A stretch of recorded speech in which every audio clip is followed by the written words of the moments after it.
son and all, we coon hunt and catfish out of the Edisto right there.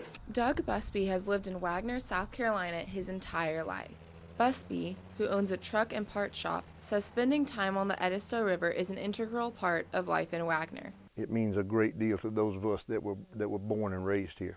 And anything that would threaten it is a threat to us and a threat to our way of life. So in 2013, when he heard rumors from local power company employees about big changes on the river, he wanted to figure out what was happening. So he traveled down to the South Fork of the Edisto, down in the peace and the quiet of the river, until he reached Walther Farms, a mega farm in Windsor, where he saw the construction of a withdrawal point. See these giant machines driving sheep piling down in the river. Bam, bam, bam, bam, bam, bam. The farm now draws 800 million gallons of water from this point each month. Busby and other residents alerted the Department of Health and Environmental Control and were shocked when DHEC assured them that Walther Farms' actions were legal. Both DHEC and Walther Farms declined to comment. Under South Carolina's current surface water laws, any entity planning to withdraw at least 3 million gallons of water a month must apply to DHEC for a permit. DHEC will only approve the permit if they deem the proposed water use reasonable, but farms bypass the permitting process.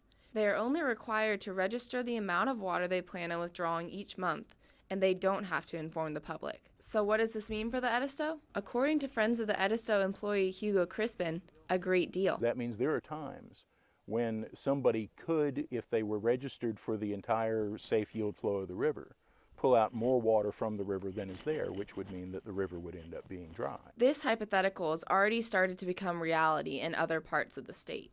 The South Carolina Environmental Law Project challenged the constitutionality of the current surface water law. One South Carolina resident represented in the suit lives next to the Salkehatchie River. He's noticed that fish there have begun to die because the river has started to dry up. There was an irrigation canal that was actually reversing the flow of the river. And gauges installed near Walther Farms indicate the laws affecting the Edisto. When they are irrigating from the river, you can look at the gauge and you can see the gauge move up and down. Water's leaving the river. The impact of the debate is spilling over the river's banks. I feel shunned sometimes by friends that I've had my whole life because I chose to speak out. While Busby was struggling in Wagner, the SCELP and the residents it represented were struggling here at the South Carolina Supreme Court.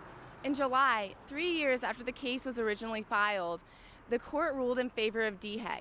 But in September, it agreed to rehear parts of the case. Crispin says this gives him hope that increased restrictions will be placed on agriculture. But both Crispin and Busby say their intent is to ensure equal access to water, not to vilify farmers. What we want is a law that protects the river so that it's here for future generations.